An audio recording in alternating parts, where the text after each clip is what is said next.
Imagine being promised a retirement pension that's equal to exactly 50% of your final 10 months salary. You build your entire life's financial plan around that one concrete metric. Right? It becomes the anchor for your financial future. Exactly. But then imagine retiring, opening up your very first pension slip, and realizing that a series of, legal reclassifications and bureaucratic definitions has quietly shrunk that promise down to 27%. And the crazy part is you didn't get demoted. I'm Priyanka Chakraborty, and my co-host is Nisha Bhattacharya. No, you didn't take a pay cut at all, but the math underneath your livelihood just fundamentally changed while you were working. Yeah, we are looking at an absolute masterclass in the power of definitions today. Welcome to the deep dive. We are cracking open forensic spreadsheets to expose how one quiet accounting trick reshapes your retirement math. Specifically, a clause regarding what actually counts as income.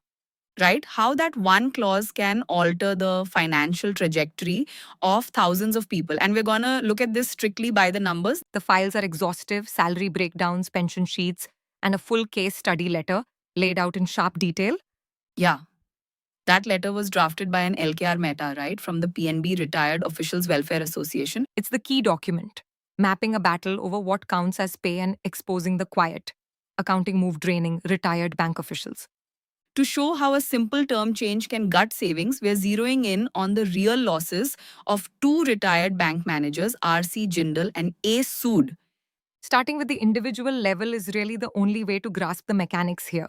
I mean, the macro level policy changes are dense, but Totally. But when you look at a single pay slip transitioning into a single tension calculation, the friction between the bank's accounting strategy and the retiree's expectations becomes immediately visible.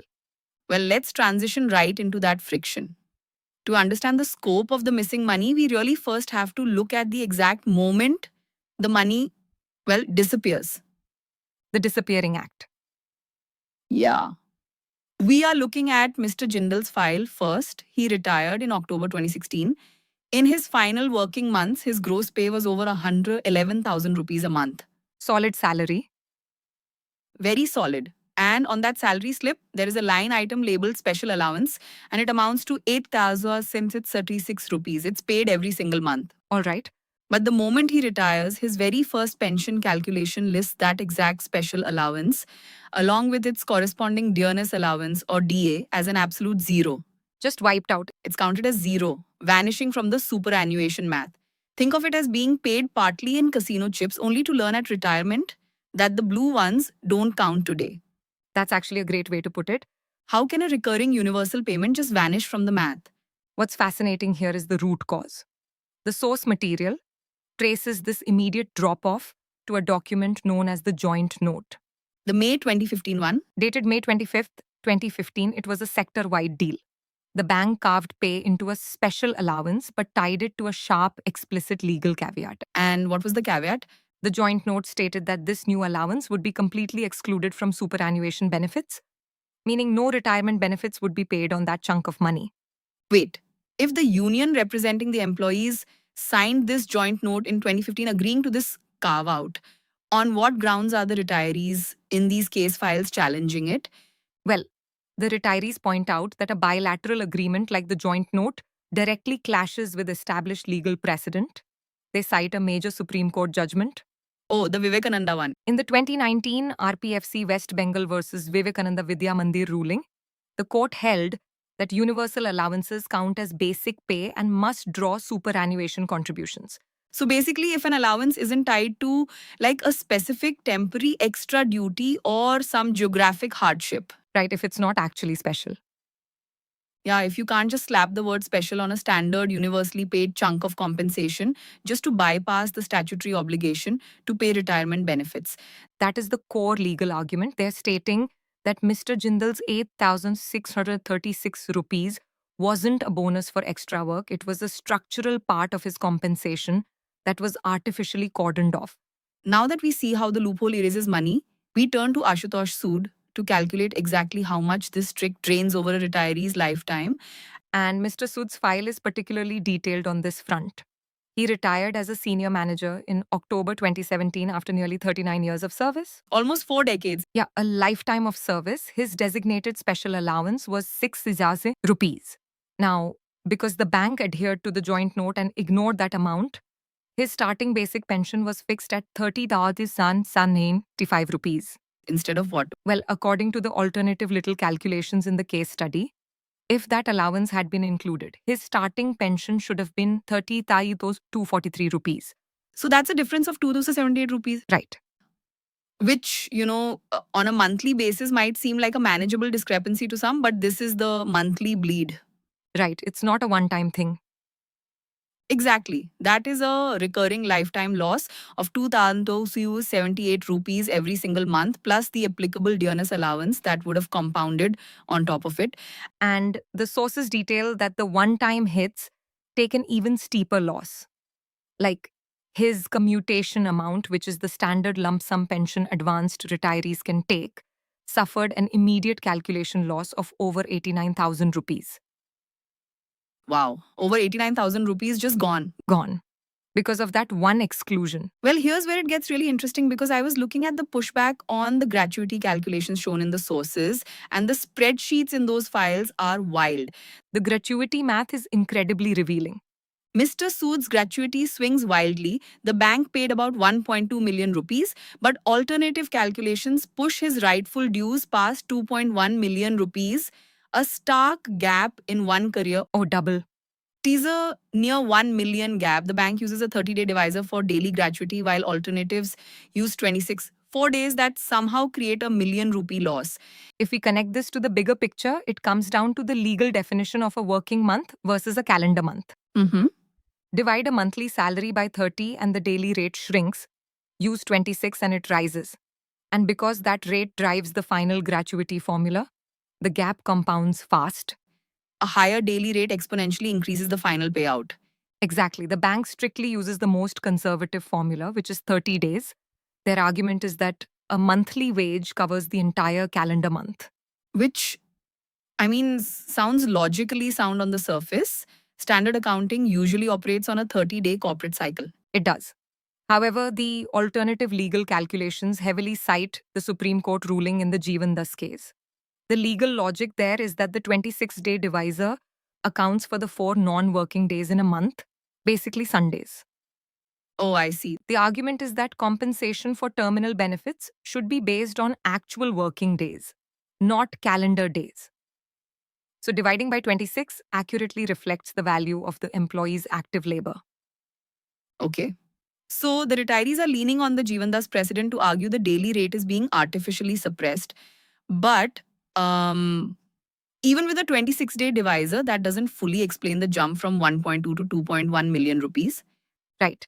There's another variable at play in that highest scenario. It's the service multiplier.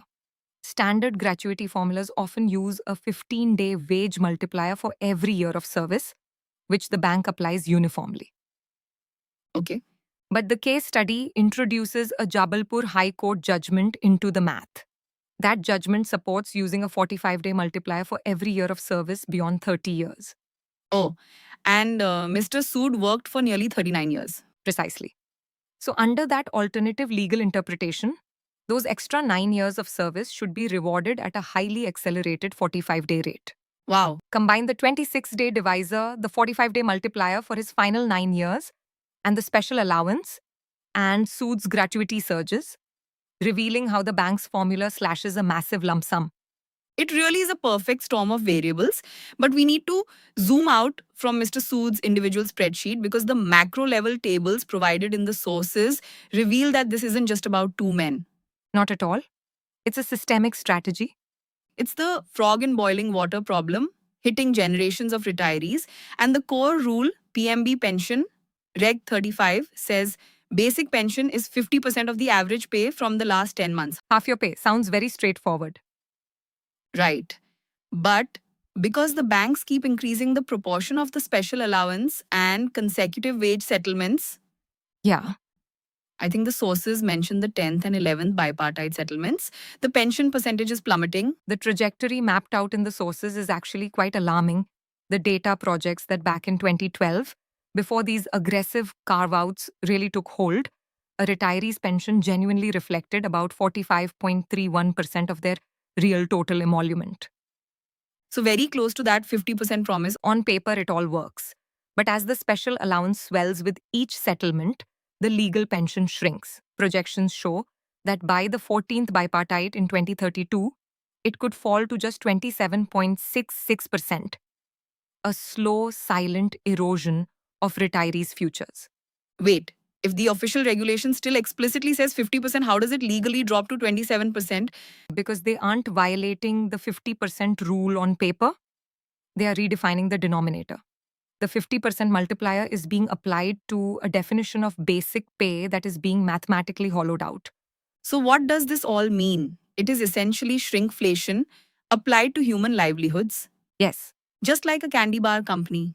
Keeping the wrapper the exact same size, keeping the branding identical, but they quietly shave an ounce of chocolate off the actual bar inside. exactly. The bank kept the 50% pension rule written on the wrapper, but quietly shrank the definition of the basic pay that it applies to. And the bank's defense is that the allowance is strictly an additional facility. However, the data in the case study shows how they funded this. We have to look at the loading factor on basic pay. The loading factor. Historically, when banks folded dearness allowance into basic pay, they added a loading factor. In the ninth bipartite, it was a hefty 9.08%, calculated on total establishment cost, overheads, PF, long term pension liabilities included. The true cost of employing the workforce. Right? But when they introduced the special allowance in the 10th bipartite settlement, the data shows they achieved it by reducing that loading factor down to just 2% or around 3.3%, depending on the specific scale. That's a massive drop. And crucially, they changed the base it was calculated on. They shifted from calculating it on the total establishment cost to calculating it solely on the payslip cost. Which is just the immediate cash out the door today. Exactly. So, by applying a smaller percentage to a smaller denominator, they suppress the growth of core pensionable salary to fund this non pensionable allowance. This raises an important question. Wait, no, you're the expert. You analyze this part. Well, this raises an important question about the friction between the bank's cost saving maneuvers and legal precedents. You have the bank trying to manage long term structural liabilities, acting against the spirit of fair compensation. Right.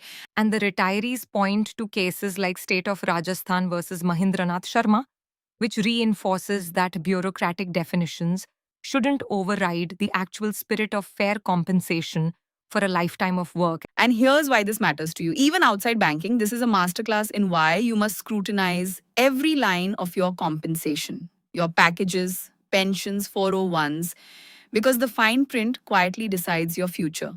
Because small definitional changes today compound into massive financial realities tomorrow. You have to understand what part of your paycheck is actually building your future safety net. Exactly. And to leave you with a final thought to ponder as they. Yeah, think about this.